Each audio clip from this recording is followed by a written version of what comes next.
Halo teman-teman YouTube, selamat datang di YouTube channel aku. Di video kali ini, aku akan membahas tentang materi TOEFL, yaitu Structure and Written Expression. Untuk teman-teman yang belum pernah mengambil tes TOEFL, pasti kan bingung nih, bagian apa aja sih yang biasanya ada dalam tes TOEFL. Nah, tes TOEFL sendiri itu kan untuk mengukur kemampuan berbahasa Inggris kita. Ada banyak jenisnya, ada IPT, IBT, itu nanti teman-teman bisa googling sendiri. Nah, tes TOEFL itu bisa kita gunakan untuk mendaftar pekerjaan atau melanjutkan kuliah. Lalu, dalam tes TOEFL itu nanti ada 3 bagian. Biasanya untuk IPT itu ada listening, structure and written expression, dan yang terakhir itu adalah reading. Jadi di video kali ini kita akan belajar dari dasarnya, yaitu structure and written expression atau grammar dalam bahasa Inggris.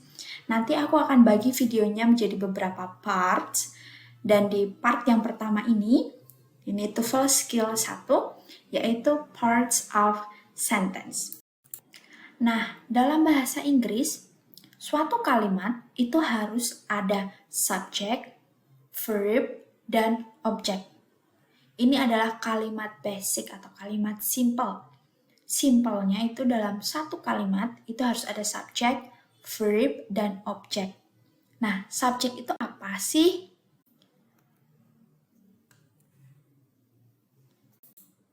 Subjek itu bisa person, place, or thing. Bisa orang, tempat, atau benda. Contohnya, saya, kamu, ibuku, kakekku, New York, anjingku. Dan itu biasanya berada dalam awal kalimat. Tapi hati-hati teman-teman, kalau dalam tes TOEFL itu suka mengecoh. Subjek biasanya ditempatkan di tengah kalimat. Bisa loh subjek berada di tengah kalimat. Lalu, adverb itu tidak bisa menjadi subjek. Walaupun dia letaknya di depan kalimat, itu tidak akan bisa menjadi subjek. Contoh adverb, in the office, last week. In the office, I found a box. Last week, my sister went to the office. Itu tidak akan pernah bisa menjadi subjek, walaupun letaknya di awal kalimat. Oke? Kenapa? Karena again, subjek itu tempat, orang, atau benda. Dan itu biasanya yang melakukan sesuatu, yang melakukan action. Saya makan bakso. Kemarin kakakku berjalan. Itu. Jadi nggak bisa adverb itu menjadi subjek. Contohnya di sini, the window was broken. The package was delivered. The glue bottles were empty. Nah, dalam kalimat TOEFL, itu subjek bisa berisi 2 kata benda, 2 nouns. Contohnya di sini, glue bottles. Glue itu kan lem ya. Lem kan kata benda, tapi bottles juga kata benda. Nah, mereka ini adalah subjek. Oke? Tapi hati-hati, kita lihat bottlesnya ini, botol lemnya itu bentuknya apa? Apakah dia singular atau plural? Nah, ini juga harus hati-hati. Joanna studies every day. Joanna itu juga subjek. Nah, sekarang verb. Verb itu apa sih? Verb itu kan kata kerja. Contohnya write, run, sleep, eat, cook, berjalan, berlari, tidur, memasak, menyapu, itu adalah contoh verb. Tapi dalam kalimat bahasa Inggris, bisa jadi verbnya itu nggak ada. Nah, oleh karena itu, ketika verbnya nggak ada, lalu ada subjek, terus verbnya nggak ada, kita harus memakai yang namanya auxiliary verb. Itu adalah kata bantu. Itu bisa is, am, are, do, does, did, was, dan were. Nah, dalam bahasa Inggris, subjek dan verb-nya ini dia harus match, harus sama. Maka ada yang namanya subject-verb agreement. Subjek dan verb-nya have to be agree. Harus sama, harus agree gitu. Harus sama, harus agree itu contohnya gimana gitu. Jadi misalkan subjeknya itu singular, maka verb-nya juga harus singular. Ketika subjeknya plural, verb-nya itu juga harus plural. Nah, ini nanti aku akan bahas di video terpisah ya, karena nanti cukup panjang videonya. Contohnya di sini. The boys at the end of the hall is my son. Nah, ini adalah contoh subject verb agreement. Subjeknya yang mana? The boy kan? Ini subjek. At the end of the hall itu adalah adverb, keterangan tempat ya. Lalu is my son. Verbnya nggak ada nih. Verbnya kan tadi di sini contohnya run, sleep, eat, cook gitu kan. Tapi di sini nggak ada. Maka kita memakai auxiliary verb atau kata bantu. Ini is, bener kan? Kalau the boy, subjeknya the boy, itu kan he. Lalu auxiliary verb-nya is, benar, oke?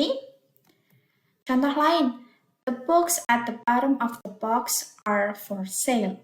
Ini sama dengan yang tadi, subjeknya the books at the bottom of the box, itu adverb, keterangan tempat, are for sale.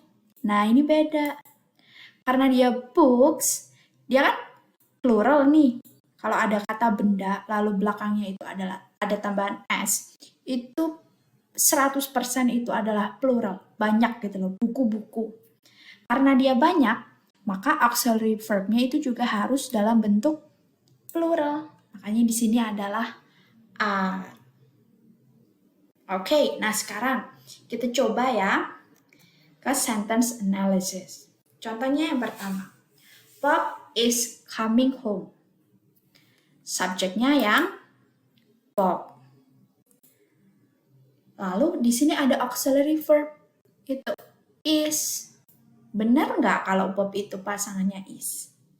Benar ya, karena Bob itu he, maka auxiliary verb-nya itu is. Lalu yang kedua, California is the most populous state in the US. Subjeknya California, lalu auxiliary verb-nya is. Cocok ya, California itu adalah tempat. Oke, tempat itu kan singular. Biasa kata gantinya it. Maka di sini auxiliary verb-nya itu adalah is. Kalimat ini juga benar. Lalu yang ketiga, there is people waiting for you outside. Ada orang-orang nih yang sedang menunggu kamu di luar. Nah, subjeknya yang mana? Apakah there? Apa is? Subjeknya itu people ya. Nah, ini hati-hati teman-teman. Subjek itu bisa juga di tengah kalimat. There itu kan ada gitu ya kan. Ada itu bukan bentuk subjek. Karena subjek itu tadi apa? Orang, tempat, atau benda. Nah, kita lihat di sini ada auxiliary verb is. People itu adalah bentuk jamak dari person. Oke, maka kalau di sini bentuknya jamak, auxiliary verb-nya juga harus jamak. Maka di sini bukan is tapi are. Oke. Ya, maaf ya, tulisannya jelek. Oke, jadi seharusnya there are people waiting for you outside. Oke. Lalu yang keempat, Frank and Yoko were studying for the test all night. Oke. Kata subjeknya apa? Frank and Yoko. Lalu di sini ada auxiliary verb was. Oke. Frank itu he, Yoko juga he. Sebenarnya kalau he itu benar ya, auxiliary verbnya itu was, itu benar karena dia adalah singular untuk auxiliary verb untuk singular untuk she, he, it. Tapi hati-hati. Di sini walaupun disebutkan Frank and Yoko, ini kan dua orang nih, ya, Frank dan Yoko. Jadi dia dua orang. Jadi ini bukan was, oke, tapi were. Oke. Nah, sebenarnya tes TOEFL itu kayak gini teman-teman, gampang aja itu gini. Ada subject, lalu ada verbnya, apakah benar nih, apakah match nih, apakah agree nih. Sebenarnya seperti itu. Lalu, yang terakhir, yesterday I bought some new CDs. Oke? Nah, yesterday ini kan berada di depan kalimat. Tapi yesterday itu apa? Yesterday itu adalah kemarin, adverb of time, keterangan waktu. Dia nggak bisa menjadi subjek, ya, walaupun dia letaknya di depan kalimat, dia nggak bisa sebagai subjek. Maka subjeknya adalah I. Lalu di sini ada bought. Kemarin aku membeli beberapa CD, oke? Nah, karena dia itu keterangannya kemarin, lalu ada I subject, lalu di sini ada verb. Verbnya benar ya, karena kalau kemarin itu harus pakai verb 2. Oke, so ini kalimat ini juga benar. Oke, selanjutnya kita langsung bahas soal yang biasanya keluar di tes TOEFL ya teman-teman. Nah, sebenarnya tes TOEFL itu gampang. Yakin gampang ya. Kenapa? Karena pola soalnya itu itu aja. Dibanding dengan IELTS, tes TOEFL itu jauh lebih mudah. Tipsnya itu gini, ketika kalian mengerjakan soal structure and written expression, kalian itu harus cari subjeknya mana dan verbnya mana. Nah, nanti kelihatan apakah benar nih subjeknya ini, verbnya ini, ya kan? Kalau salah berarti ya itu salah gitu. Nah, untuk yang structure and written expression, bagian pertama itu kalian harus fill the blank in. Ini lebih mudah karena kalian bisa atau teman-teman itu bisa eliminate the incorrect answer. Jadi bisa menghilangkan pilihan jawaban yang udah benar-benar salah, udah jelas-jelas salah. Oke, coba kita langsung ke latihannya ya. Ini nomor 1 karena sudah diisi, langsung aja ke nomor 2. Oke. Nomor 2 itu crop rotation bla bla bla of preserving soil fertility. Nah, gampangnya gini. Misalkan nih, kita nggak ngerti sama sekali nih tentang vocab dalam bahasa Inggris gitu kan. Kita cari subjeknya itu mana sih gitu kan. Subjeknya kan ini, crop rotation, ya kan?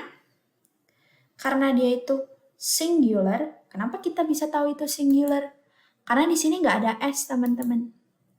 Di sini tuh nggak ada S. Biasanya kalau ada S, itu mengindikasikan kalau subjeknya itu plural. Jadi, karena nggak ada, maka kita anggap dia adalah, bukan kita anggap, maka ini adalah subjek yang singular. Setelah subjek, itu kan selalu ada verb. Tadi ya, ada verb. Jadi, verbnya tuh di sini. Maaf ya, verbnya tuh di sini. Oke. Kita harus cari verb di sini. Nah, kita menghilangkan jawaban yang udah jelas-jelas salah. Oke. Jawaban yang pertama, it is one method. Salah ya. Kenapa? Karena kita di sini udah ada subjek nih. It itu kan bisa bentuk subjek. Padahal kita udah punya subjek. Nggak bisa kita dalam satu kalimat itu ada dua subjek. Kecuali ada conjunction. Itu nanti kita bahas di video lain. Oke. Yang B, one method juga nggak bisa kan? Satu cara. Oke, satu cara. Cara itu kan benda ya, thing ya, itu juga bukan. Karena kita sudah ada subject. A method is one. Juga nggak bisa nih. Karena a method itu noun kan, kita butuhnya verb. Jadi yang paling benar adalah D. Oke, ini paling benar karena verbnya di sini nih. Is one method of preserving cell fertility. Oke, gampangnya gitu teman-teman, cari subjek dan verbnya. Lalu yang nomor 3, bla bla bla, the dollar as its monetary unit in 1878. Oke, subjeknya mana? Nggak ada ya, hilang ya. Ini udah di depan, ini udah pasti subjek. Oke, kita cari yang A, Canada adopted. Bisa kita simpan dulu karena Canada itu place ya. Tadi bisa kan subjek itu bisa place. Adopted by Canada. Bisa juga sih adopted itu nanti dalam bentuk noun, tapi di sini kurang tepat ya dalam kalimatnya. Lalu it was adopted by Canada juga bisa karena it itu nanti bisa sebagai subjek. Lalu ada verbnya di sini juga benar. Kita simpan dulu. Lalu yang D, the Canadian adoption of the dollar as its monetary unit in 1978 itu kurang tepat karena di sini hanya subjek. Oke. Sedangkan dalam kalimat ini yang paling benar itu yang A. Karena kita cari subjek, lalu di sini juga benar nih kata verb yang mengikuti. Canada adopted the dollar karena dia bentuknya lampau, ya. Maka kita pakai verb 2. Loh, kenapa nggak yang D? Yang D kan juga subjek, oke? Tapi ketika kita pakai yang D dan pakai yang C, ketika kita letakkan di kalimat ini, itu nanti ada bagian yang hilang. Oke, jadi yang A itu yang sudah paling benar karena sudah ada subjek, sudah ada verb. Yang D ada subjek, tapi ketika kita masukkan ke kalimat, lalu verbnya hilang. Sama yang C juga gitu. Oke, jadi jawaban yang tepat adalah yang A. Lalu yang keempat, ini kalau yang di depan itu sudah pasti subjek ya, lalu biasanya ada verb juga. Bla bla bla, almost impossible to capture the beauty of the aurora borealis in photographs. Oke. Nah, kita eliminate dulu. Oke. Being itu kurang tepat ya. Karena di sini ada subjek, lalu di sini verbnya belum ada, maka kita harus butuh juga verb. Yang B, it is, bisa kita simpan dulu. Lalu yang C, there is, kurang tepat ya, di sini sudah ada verb, tapi there, again, there itu bukan subjek, there itu ada itu bukan orang, bukan tempat, bukan benda. Yang D, ini is benar, ada verb, tapi subjeknya nggak ada. Maka yang paling benar adalah jawaban yang B. Oke. Lalu yang kelima, usually political cartoons bla bla bla on the editorial page of a newspaper. Nah, tadi ini yang aku bilang teman-teman. Subjek itu nggak selalu berada di depan. Ini usually itu adalah adverb. Adverb of time. Dia nggak bisa menjadi subjek. Lalu subjeknya yang mana? Yang ini. Oke.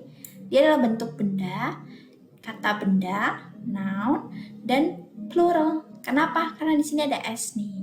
Nah, hati-hati. Ketika dia subjeknya plural, di sini verbnya juga harus verb plural. Di sini kan verbnya belum ada. Jadi kita cari verb. Yang mana sih yang verb? Kata kerja. Appear, muncul. Benar? Dia di sini karena dia plural, maka verbnya juga plural. Appear. Verb yang nggak plural tuh apa? Gitu kan, misalkan he lalu dia appears,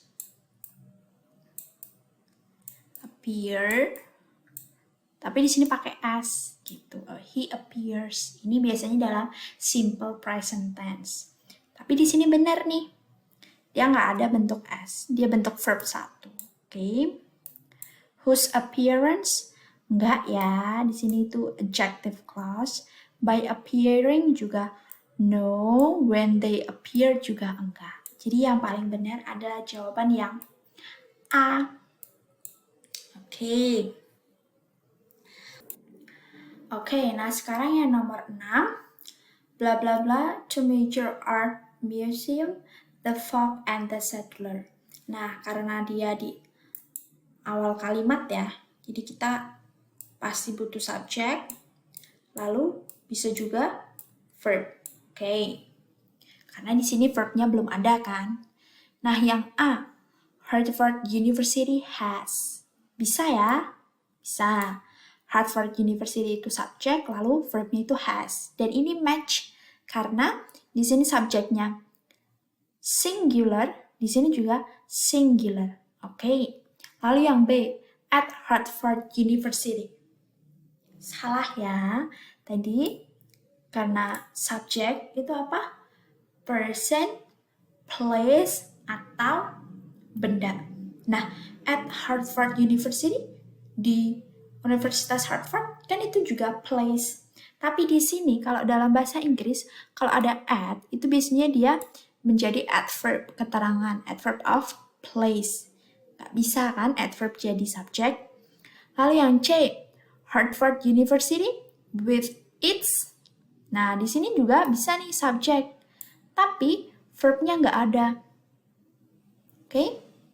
Karena kita di sini juga butuh verb, maka di sini juga salah. Yang D, they're at Harvard University. Ini juga salah karena verbnya juga nggak ada. Maka yang paling benar adalah yang A.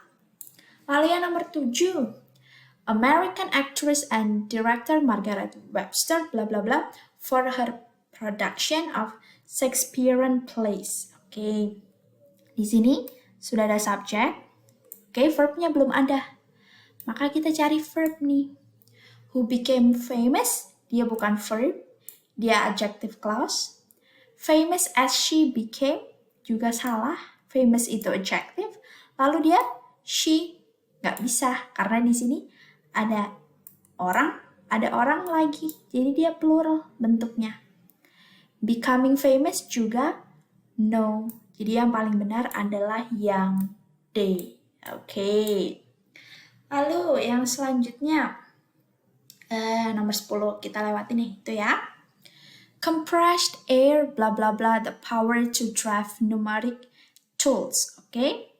Numeric tools. Nah, di sini kita butuh verb karena di sini sudah ada subject. Verbnya yang mana? By providing? No. Provides? Bisa. Oke, kita lihat subjeknya ini subjek singular. Maka verbnya juga singular. Benar. Lalu that provides juga bukan, ini adjective clause. Lalu the provision of, ini bukan, ini noun. Jadi yang paling benar adalah yang B. Nah, itu tadi teman-teman. Jadi kalau mengerjakan soal TOEFL, kita harus cari dulu subjeknya mana, verbnya mana. Nanti pasti bisa kelihatan. Oh, yang kurang ini subjek, yang kurang itu verb. Subjeknya ini, verbnya cocok nggak? Verbnya ini, subjeknya cocok nggak? Gitu. Nah, latihannya cukup sampai di sini dulu. Nanti kalau teman-teman mau latihan soal sendiri, nanti aku sediakan grup Telegram, nanti bisa cek di description ya. Thank you guys for watching.